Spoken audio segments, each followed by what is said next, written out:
this is not going to be for you if you were a Scorpio and you are single. I feel like this is a reading for Scorpios that are possibly married or living with somebody. So you're in a union with somebody, a civil union, a connection, be it by marriage, be it by this is a roommate, I don't know, but this is the message I am getting, okay? This is a timeline right here. You are currently in this energy of something is being uprooted, something is being shaken up. This is the Tower card.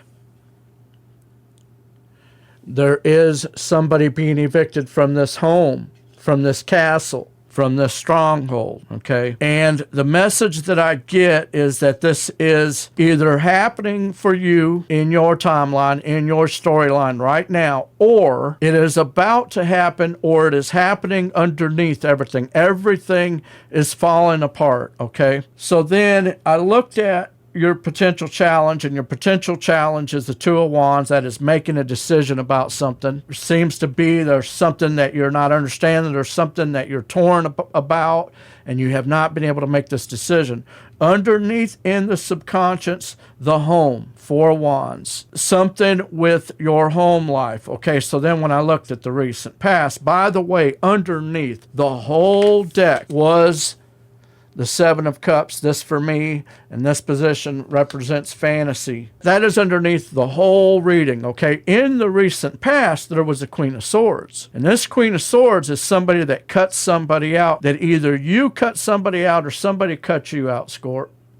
Okay, so I get two different messages here. I get one is that some of you are married or in a connection and you decided to cut somebody out. As a result of this action, of this cutting out of somebody, or giving somebody a very critical type of message, a message that inflicted severe pain on somebody. But as a result of it, there was an entanglement with this devil energy, okay? And the entanglement, I believe, has left you now. And what I heard when I was reading these cards silently, you've made your bed, now you are going to have to sleep in it. And I don't mean that in a judgmental way, Scorp, but I feel you may have let somebody know. This is why you are now faced with this Three of Cups energy. And I don't feel that that Three of Cups is in the sense of just socializing. I feel that it represents a three-way or a third-party scenario. So in other words, you have created a third-party situation, okay? Now,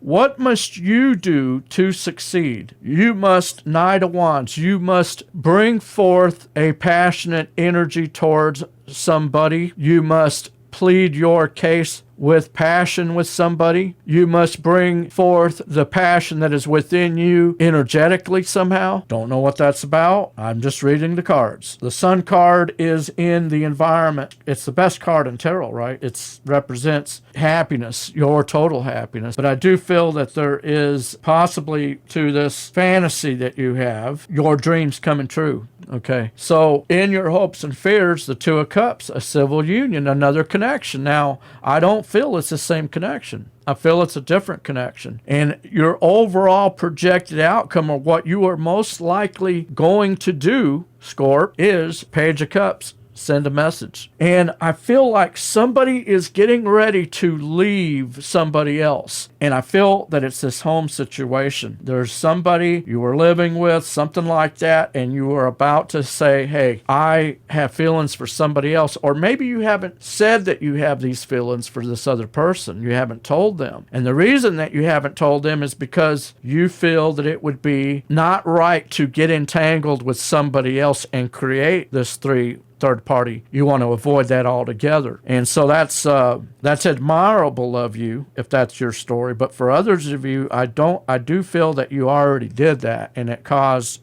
you told the person, hey, I'm got somebody else, or you just told them, hey, I'm tired of this connection. I'm tired of living with you. If it's anything, I was married for 10 years. I mean, I know what it's like. For 5 years, I wanted out. And for 5 years, I fantasized every night that I was somewhere else. The sound of her breathing irritated me. I get it. I'm not here to judge you. The other message I got with this whole thing as well is that your challenge is to make a decision. And I felt, okay, well, why is that a challenge to make a decision? And then it made me think, it brought me back to my own life and my own situation. I stayed with somebody in a marriage for 5 more years because I didn't want to hurt my kids. I didn't want to hurt, uproot my way of life, and how many times have we done that? We get into something and then we're in it and we're like, man, I don't want to even be here. I completely get it. So I feel that is part of the challenge. But I do feel, according to this, if you were looking for some type of answer, and many of you are bound, okay, so like for me, I grew up in a very religious background, and we were taught that to divorce is the most worst sin in the world. I mean, it's as bad as killing somebody practically. You know what I mean? So it was really hard to leave. Like I said, it took about another 5 years. Once I knew I wanted out, it took another 5 years to get out. I get it completely. It's a very hard thing to do, but you have to, like in my case, it was like I was going crazy. You want to talk about a depressing marriage. Every time something would go wrong, it was a travesty. It was the biggest tragedy that has ever happened with my ex.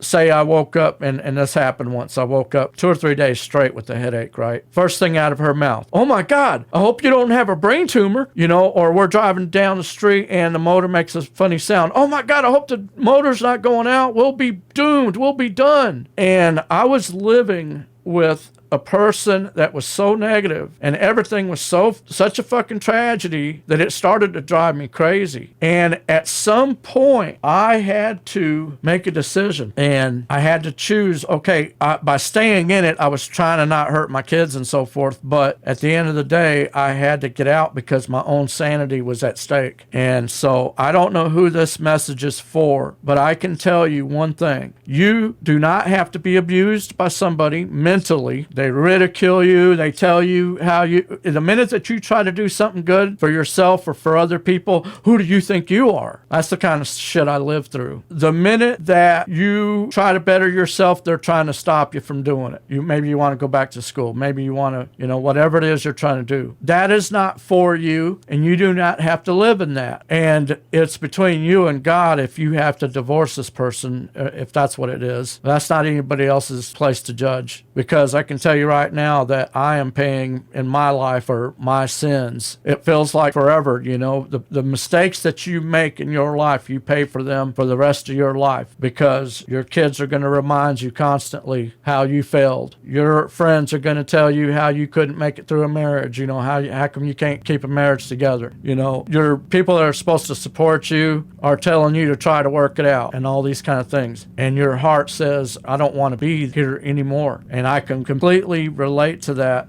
If you found yourself getting resonated, hit that like and subscribe button. Hit that notification bell so you can be alerted when I upload new videos. And we will see you guys in the next one. We'll try to do another one next week. Maybe we'll pick up on the same storyline. I don't know. But with that, peace out.